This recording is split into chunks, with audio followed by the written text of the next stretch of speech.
ఆంధ్రప్రదేశ్ విద్యారంగంలో గత కొన్నేళ్లుగా జరుగుతున్నటువంటి పరిణామాలు, రాజకీయ వ్యూహాలు ఇప్పుడు రాష్ట్ర వ్యాప్తంగా ఒక పెద్ద చర్చకి దారితీస్తున్నాయని చెప్పుకోవాలి. ముఖ్యంగా ప్రభుత్వ పాఠశాలల్లో ఇంగ్లీష్ మీడియం బోధన ప్రవేశపెట్టడం అనేటువంటి అంశం చుట్టూ తిరిగినటువంటి రాజకీయం, కోర్టు కేసులు, వివిధ పార్టీల యొక్క వైఖరిని మనం గమనిస్తే గనక కాలం ఎంత వేగంగా మారుతుంది, ఎలా జరుగుతుందనేది మనకు అర్థమవుతుంది.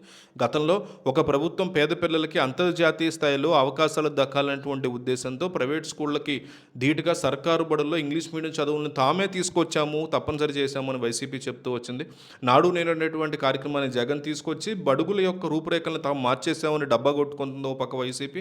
దానికి అనుగుణంగా ఇంగ్లీషు నేర్చుకోకపోతే వెనకబడిపోతారు అని అప్పట్లో జగన్ గట్టిగా నమ్మారని. అయితే ఈ నిర్ణయం అప్పట్లో ఒక తీవ్ర రాజకీయ దుమారాన్ని కూడా కారణమైనటువంటి విషయాన్ని వైసీపీ గుర్తు చేస్తుంది. ప్రతిపక్షంలో ఉన్న పార్టీలు ఈ నిర్ణయాన్ని తీవ్రంగా తప్పుబట్టాయంటోంది వైసీపీ. ఇంగ్లీష్ మీడియం తీసుకురావడం వల్ల మాతృభాష అనేటువంటి తెలుగుకి ప్రమాదంలో పడుతుందని, తెలుగు సంస్కృతిని కాలరాస్తున్నారు అని పెద్ద ఎత్తున విమర్శలు గుప్పించారనే ఆరోపణలు కూడా వచ్చాయి. పెద్ద పెద్ద నాయకుల యొక్క పిల్లలు, మనవళ్ళు, మనవరాళ్ళు అందరూ కూడా కార్పొరేట్ స్కూళ్ళల్లో ఇంగ్లీష్ మీడియం చదువుతూ ఉంటే పేద పిల్లలకి మాత్రం ఆ భాగ్యం వద్దా అని సామాన్య ప్రజలు ప్రశ్నించినా కూడా రాజకీయ ప్రయోజనాలే పరమావధిగా ఈ రకమైనటువంటి విమర్శలు సాగాయంటోంది వైసీపీ. ఈ వివాదం కేవలం మాటలకే పరిమితం కాకుండా కోర్టు మెట్లు కూడా ఎక్కినటువంటి పరిస్థితులు ఉన్నాయి. హైకోర్టులో పిటిషన్లు వేసి ఇంగ్లీష్ మీడియం నిర్బంధం చేయడం సరికాదు అంటూ వాదనలు కూడా వినిపించిన పరిస్థితి ఉంది.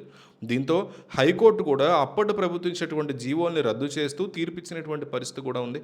ఆ తర్వాత అప్పటి ప్రభుత్వం ఈ తీర్పును సవాల్ చేస్తూ సుప్రీంకోర్టుకు కూడా వెళ్ళడం మనం చూసాం. ఆ కేసు అక్కడ పెండింగ్లో ఉండగానే 5 ఏళ్ల కాలం పూర్తి కావడం, ఇవన్నీ కూడా జరగడం చూసాం. ఆంధ్రప్రదేశ్ విద్యా వ్యవస్థలో మారినటువంటి రాజకీయ సమీకరణాలు అబ్జర్వ్ చేస్తే అధికార మార్పిడి జరిగిన తర్వాత విద్యారంగంలో ఒక రకమైనటువంటి విచిత్ర పరిస్థితి కనిపిస్తుంది. గతంలో ఇంగ్లీష్ మీడియం నిర్ణయాలను తీవ్రంగా వ్యతిరేకించినటువంటి ఈ నాయకులే ఇప్పుడు మళ్ళీ అధికారంలోకి వచ్చిన తర్వాత అదే విధానాన్ని కొనసాగించాల్సినటువంటి అనివార్య పరిస్థితిలోకి ఇప్పుడు వాళ్ళు వచ్చేశారు.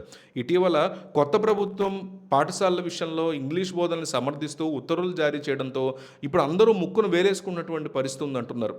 ఎన్నికల ముందు ఒకలాగా, ఎన్నికల తర్వాత ఒకలాగా మీరు ప్రవర్తిస్తారా అంటూ వైసీపీ ప్రశ్నిస్తోంది. రాజకీయాల్లో సహజం అయినా కూడా విద్యార్థుల భవిష్యత్తుతో ముడిపడినటువంటి ఇలాంటి కీలకమైన విషయాల్లో కూడా ఇంత పెద్ద యూటర్న్ తీసుకోవడం ఇప్పుడు చర్చనీయాంశంగా మారుతుంది అంటున్నారు.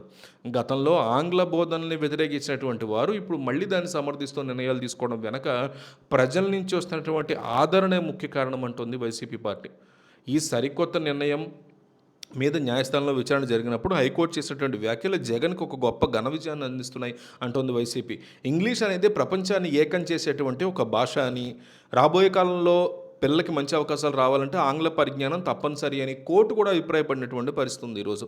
ఇదే జగన్ ఘన విజయం అంటోంది వైసీపీ. తెలుగుతో పాటు ఇంగ్లీష్ కూడా వస్తేనే విద్యార్థులు ప్రపంచవ్యాప్తంగా రాణించగలరని కూడా వైసీపీ చెప్తోంది. కోర్టు కూడా అనింది అంటున్నారు. గతంలో ఇదే అంశంలో జీవోల్ని కొట్టేసినటువంటి అంశాన్ని గుర్తు చేసినప్పుడు అప్పటి ప్రొసీడింగ్స్ని సవరించుకున్నట్టు కూడా కోర్టు పేర్కొనడం గమనార్హం అంటుంది వైసీపీ. దీన్ని బట్టి చూస్తే ఒకప్పుడు తప్పుగా అనిపించింది, ఇప్పుడు కరెక్ట్ అనిపిస్తోంది అంటున్నారు.